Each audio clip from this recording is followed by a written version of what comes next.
أعوذ بالله السميع العليم من الشيطان اللعين الرجيم بسم الله الرحمن الرحيم الحمد لله رب العالمين والصلاة والسلام على سيدنا محمد وعلى آله الطيبين الطاهرين المعصومين المظلومين الذين أذهب الله عنهم الرجس وطهرهم تطهيرا. اللهم صل على محمد وعلى آل محمد. Very well. Today we have to begin our study of fallacies. Fallacies, particularly what are known as material fallacies, represent a topic in logic which is somewhat neglected, and one of the only people who has dealt with it in great detail in an introductory logic text is, of course, Peter Kreeft. Strictly speaking, fallacies are actually formal fallacies. There's two kinds of fallacy, the material and the formal. And strictly speaking, we really mean the formal fallacy. In other words, an invalid argument.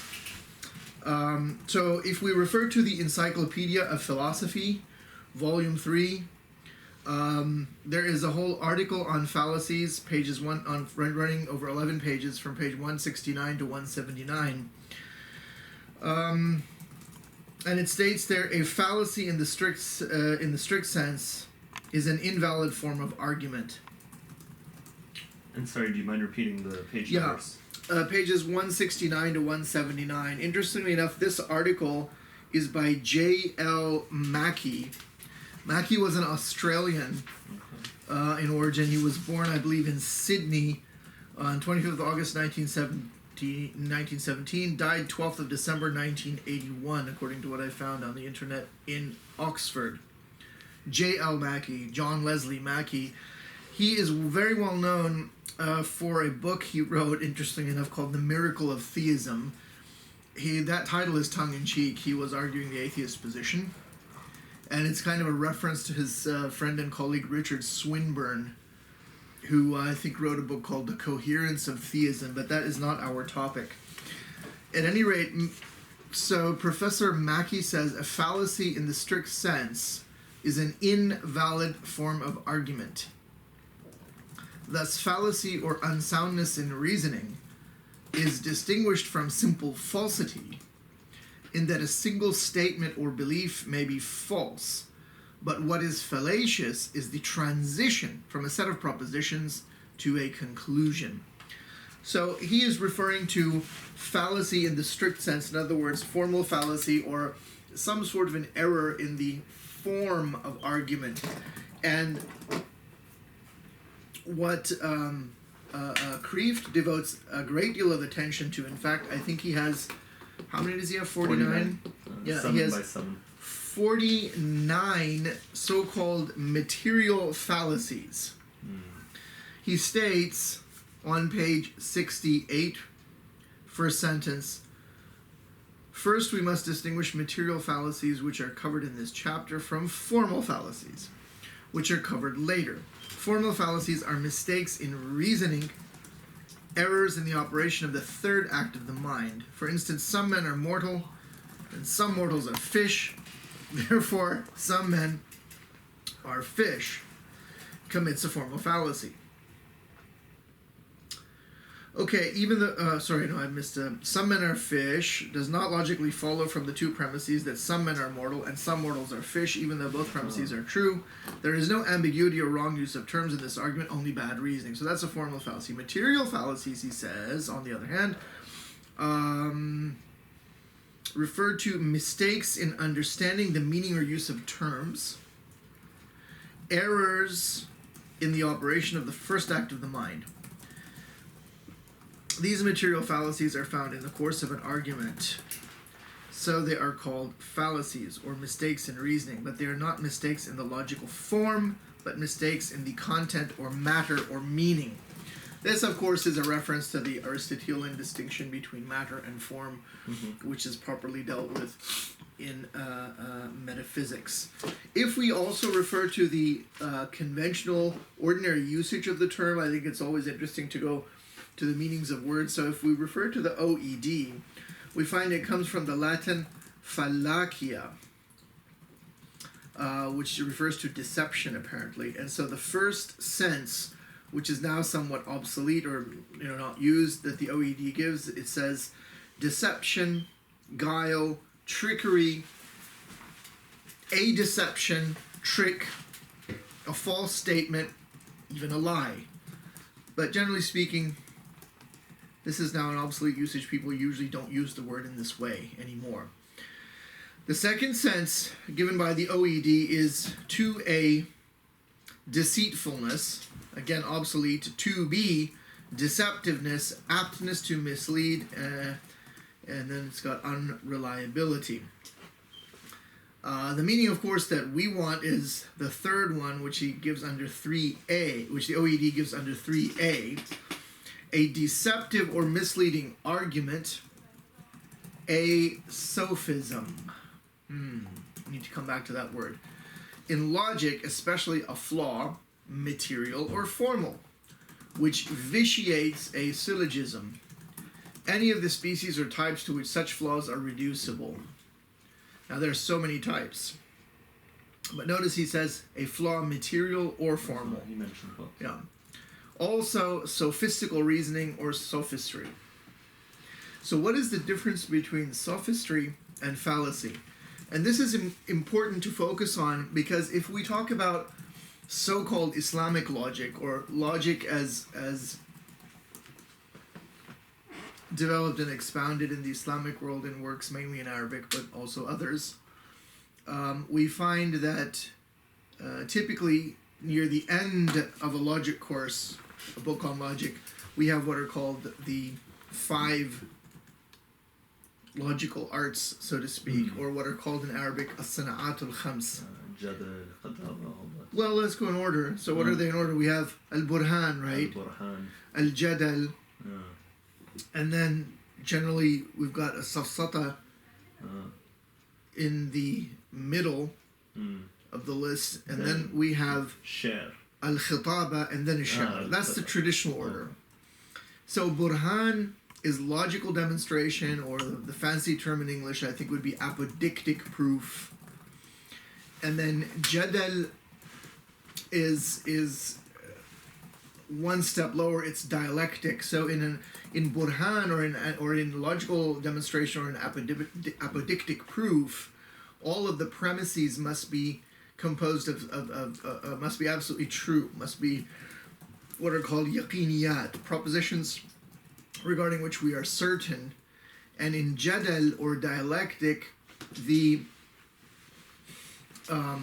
severity of exactitude, or the degree of exactitude in the propositions, is somewhat relaxed.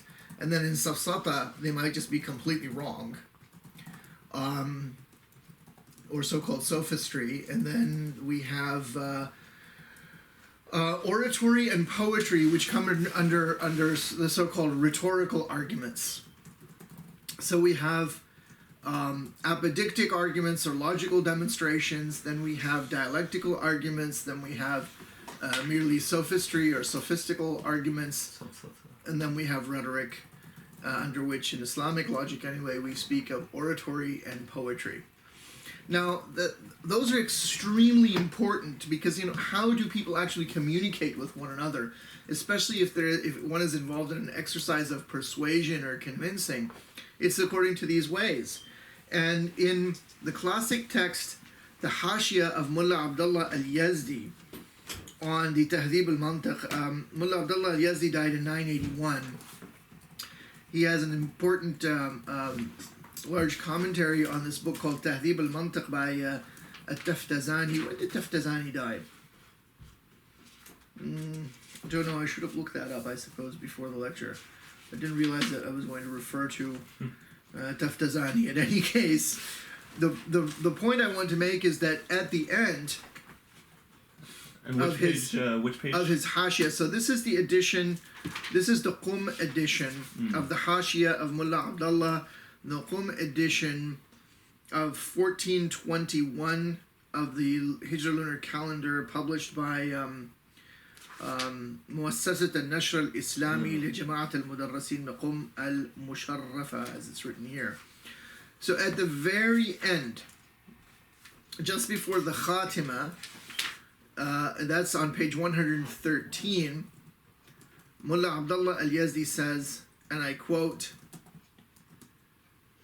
واعلم أن ما ذكره المتأخرون في الصناعات الخمس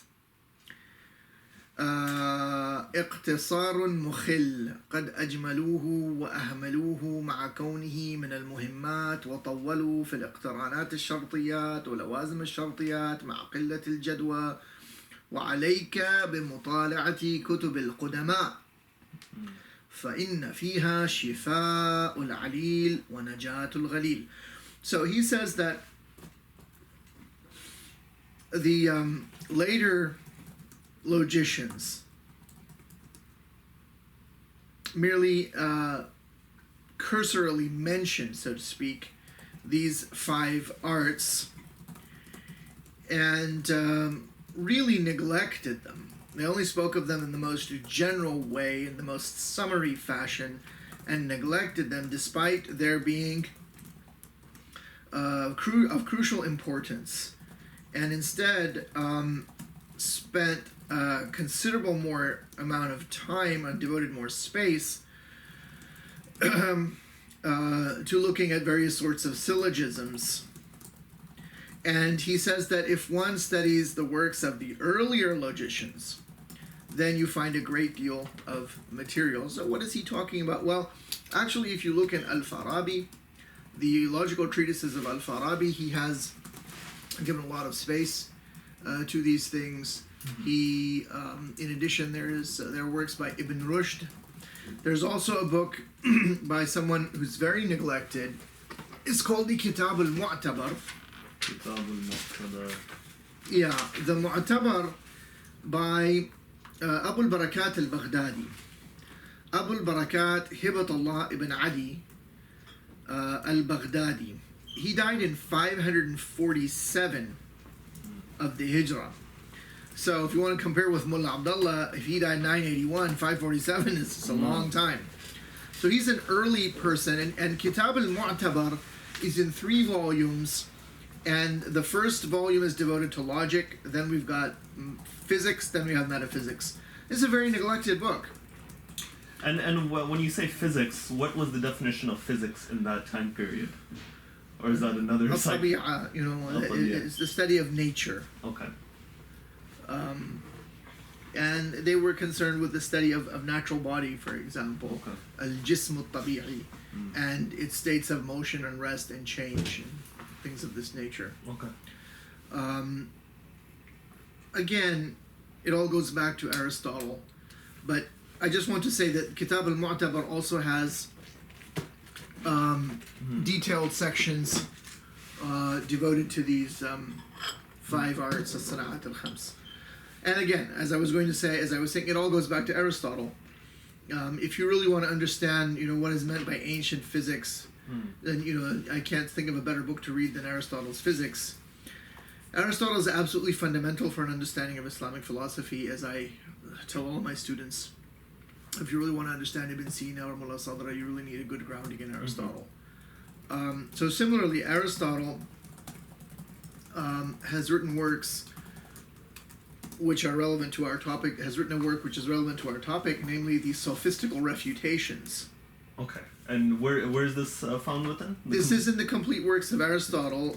There's different versions of that, correct? The Complete Works of Aristotle?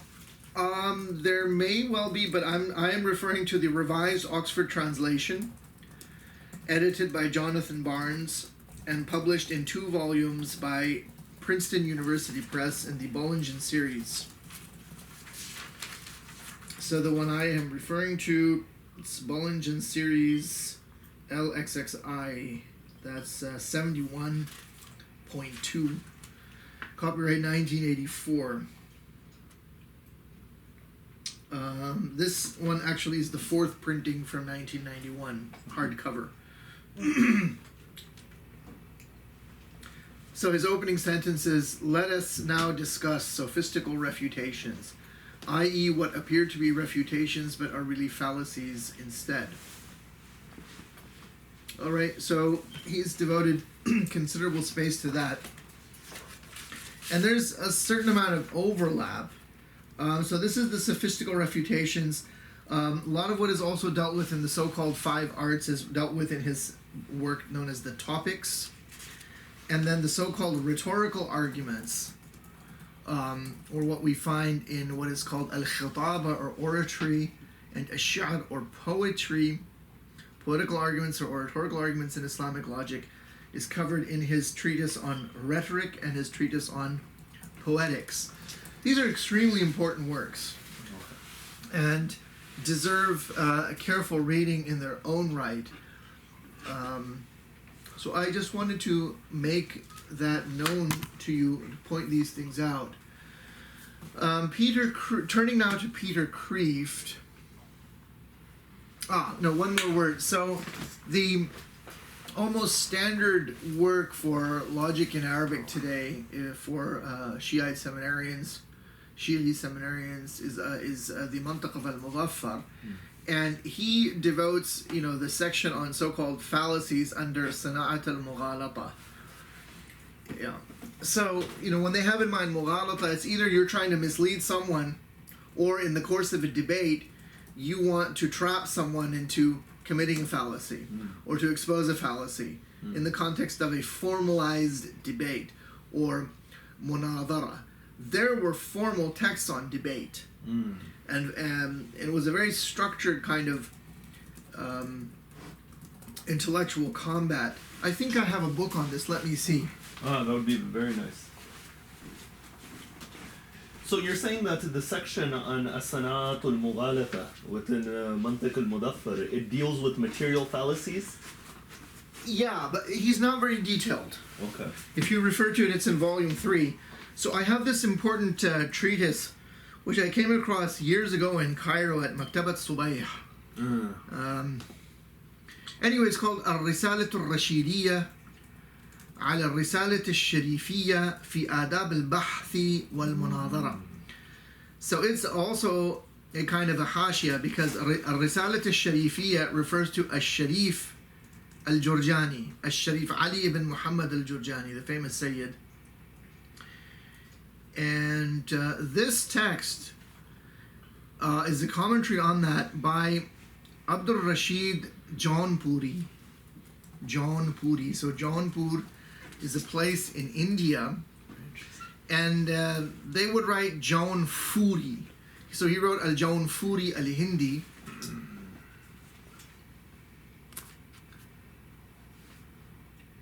This is pretty hard to find. Really? I don't know. I mean, when I lived in Cairo years ago, I would just walk around and find strange things, and I would always buy them.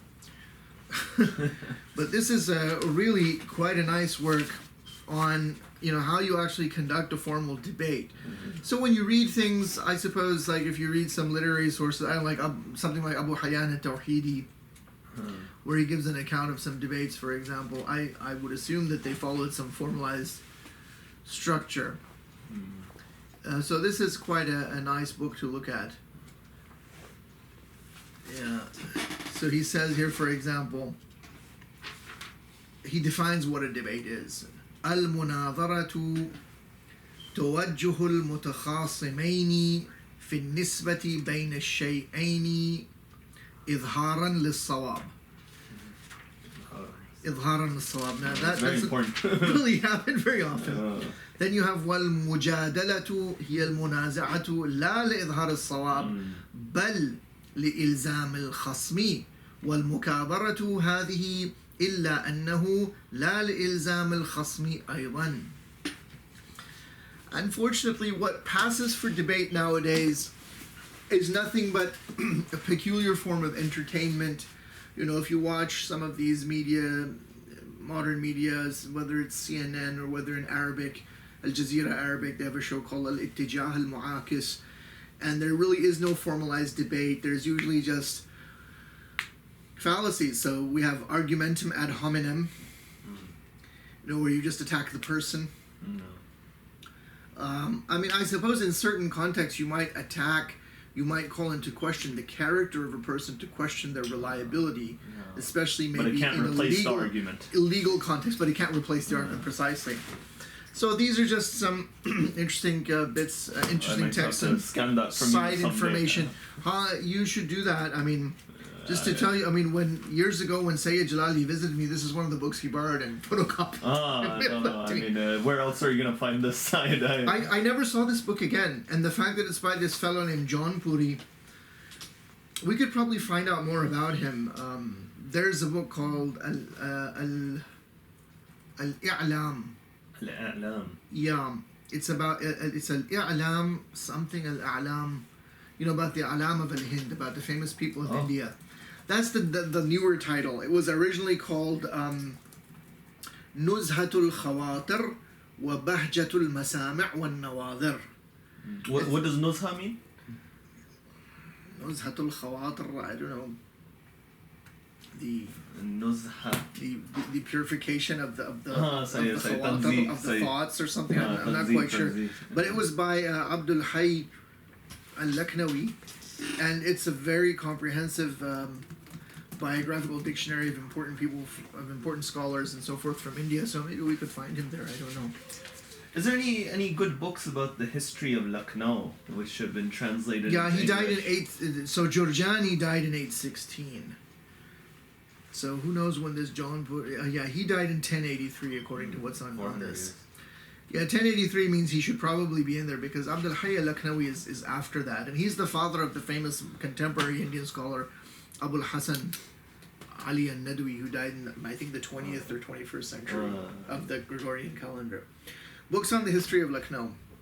And then we have to get back on our topic. History of Lucknow / scholarly contributions from the subcontinent. Well, I don't know about scholarly contributions from the subcontinent, but history of Lucknow, there's famous book in Urdu called Guzashta Lucknow Hindustan mein Mashriqi Tamaddun ka Ḥāʾirī Namuna. And there is an English translation. It's called Lucknow, the last phase of an Oriental culture. Should be right here.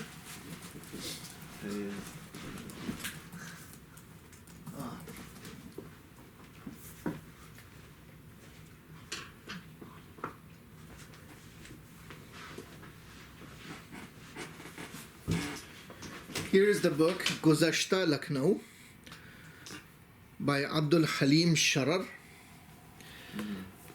And the English translation is Lucknow, the last phase of an Oriental culture.